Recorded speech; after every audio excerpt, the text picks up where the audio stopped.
Barakatha Yahweh, Barakatha Yahweh Shai, Barakatha Yahweh, Barakatha Yahweh Shai, Barakatha Yahweh, Barakatha Yahweh Shai, Bahasar Chahakodash. I want to give double honor to our elder apostles and elder bishops of Great Millstone Well, as well as peace and blessings, health and wellness to the house of everything elect. I was a high spirit with a lawyer, and today I want to go into a topic, all right, and going into the name of the Heavenly Father and the meaning of His name, because I believe it was last week, through the Spirit I went into, like, what is His name? His name is Yahweh, Yahweh. And it means He to be, He is, and it was broken down from the perspective of He's the omnipresent being that governs existence. You know, his name goes with breath, you know, life, like ultimately breath and wind and Racha, spirit. He's this omnipresent spirit that once again permeates the universe. Okay. But I was meditating on it yesterday while at work, and I was just thinking, all right, His name, He is, and the elder apostles would always go into this, like, He was never created, all right? When He told King Mashai His name, all right, I am, all right, the potency in that name. He told King Mashai, Yahweh, all right, or King Mashai rebuttal Yahweh, because Yahweh said I am, all right, and I think that's forgot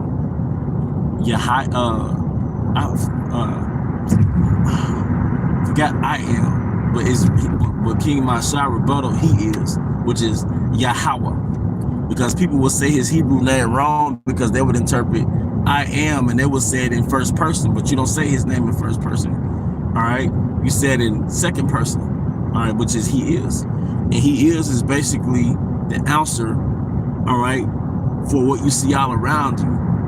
He created that. He did that, I am. But also it means He had no beginning. Is it Ahaya? Ahaya? I think they pronounce the name Ahaya, but I have to go back into it. All right, but that's incorrect though, nonetheless. Okay? But the point is, Yahweh, or He is a explanation of His being, that I had no beginning or end. All right? He transcends time. He's outside the realm of time. All right? He's outside the parameters of time. All right. That's why in Daniel, I believe it's 7 and 9, Yahweh is referred to as the Ancient of Days. The Ancient of Days. All right. He was always here. And that's outside the realm of human logic. Because the creation, things created in the physical realm have a beginning and end. All right? These earth suits that we wear, they have an expiration date. They expire. All right? So humans, mankind, the seed of men, all right? The offspring of men, the human species, they have a beginning and an end. And it's hard for humans to grasp the concept. There's an entity that exists that was never created, all right? And it's hard to fathom within a human concept, within a human construct, because we have a beginning and an end, and we're subject to it. That's why the elites, they desire to be what? Immortal. And they really want to transfer their consciousness into other bodies and do all these different things. They made a movie about it. I forget the name of the movie, but they refer to the human body as a sleeve that you could put a new conscience inside. You can transfer a conscience, because what'll happen is you'll fake your death, but really you never died. They just had an operation to where you transfer your conscience into another person's body. All right? Ain't that something? because the elites, they really have a desire to live forever.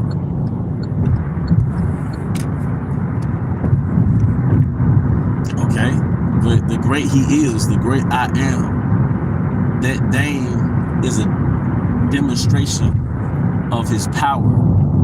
It's a demonstration of his being. It's an explanation of his existence. I am the great I am. All right, the great spirit, man. All right, meaning I am, meaning, all right, that I was here before anything else. And these bodies that we live in, this world, this dimension that we live in, all right, is subject to a beginning and an end. All right, and the great I am created another great spirit, an offspring of him, the only begotten offspring of him, and that's Yahweh Shai. Now in Revelation, all right, Yahweh Shai is described as what? The Alpha and Omega, which is Greek for the beginning and the end. Because Yahweh Shai had a beginning and he had an end. His beginning was Adam, all right, and the end was Yahweh Shai. But the great I am, which is a separate entity, had no beginning and had no end. All right, we had no beginning and we had no end. And when I was going into some research some time ago, and the spirit had me to go into Einstein, all right, because Einstein came up with the concept of E equals MC squared, which is the all famous equation per se, and it's energy moving. Let me see, energy moving at the speed of light times, I forget, it's a lot, brothers, but it's energy moving at the speed of light times the second power, or something to that effect. But really, he was making an effort to understand the concept of the great I am, the concept of time, the reason why there's motion in existence, you know, the concept of time, basically. Time can't stay still, it just moves forward.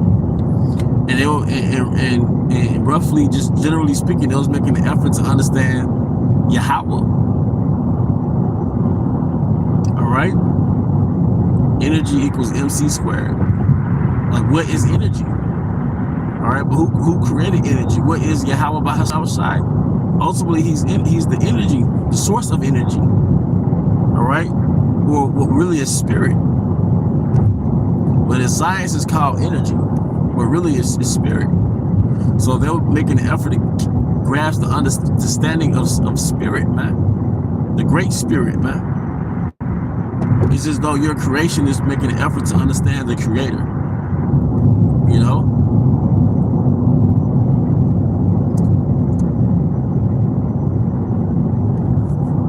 See, the earth is a stage.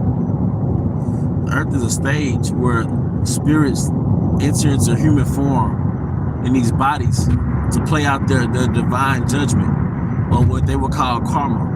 All right, that's why it says in the scriptures, after death comes the judgment, because you go to the spirit world to receive your judgment, and you play out their judgment in human form. All right, then you leave that incarnation and you go back into the spirit world. Hence Ecclesiastes 12:7, how the spirit goes back to the Most High and the body goes back to the earth. All right.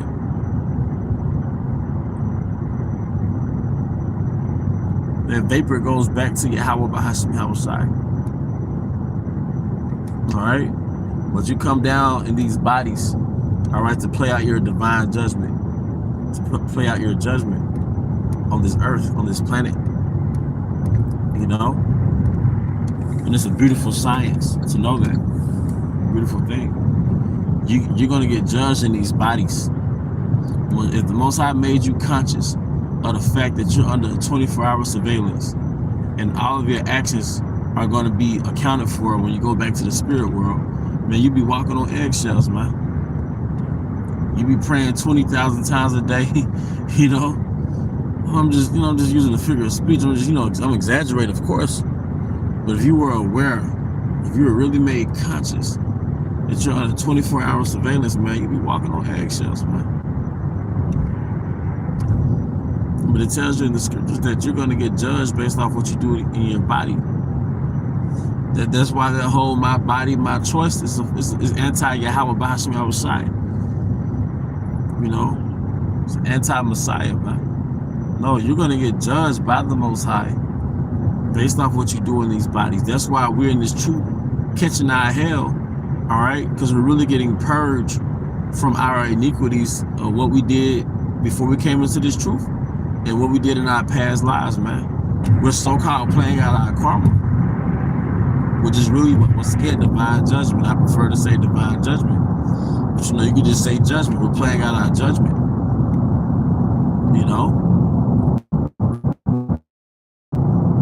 Because it tells you in the scriptures that what you do gets held accountable for, good or bad.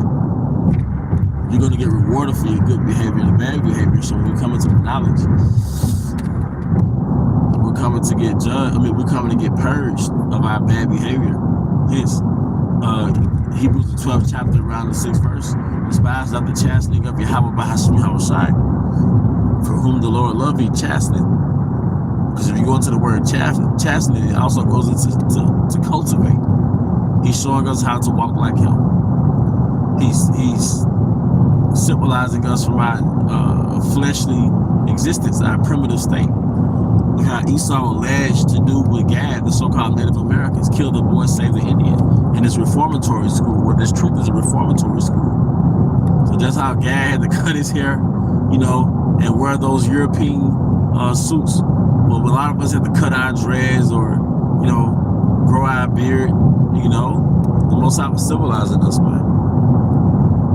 Because we were savages, But the real savage was who? Esau, Edom. Let's not get that misunderstood. All right, but the point is, Yahweh, his name is indicative of his existence. All right? His existence that supersedes existence. All right? He's the great I am. And like I said, it's hard for the human mind to fathom that there's an entity, all right, out here that was never created. All right, because we're all subject to the rules of death, and we're all subject to the rules of the beginning and the end. And speaking of being subject to the laws of death, all right, there are certain men in this planet who've never experienced death. All right, for one, all right, Enoch never experienced death.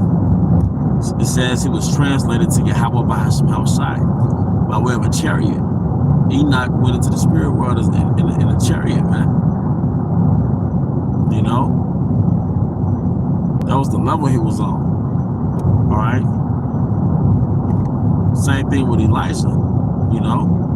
He went back to Yahweh Bahashim Yahushai in a chariot. That's something, man. That shows you that there are certain men of the Lord, man.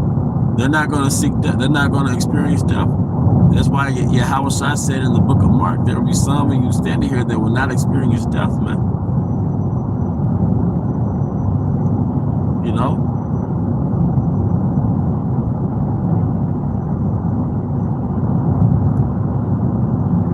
These are special men. To go back to the level you have to be on to not even, have to be subject to the laws of decay, leaving your sleeve and going back to the spirit world. Like, no, you just went straight to the chariot, man. That's just a straight translation, man. The most, man, you had to have been a special man.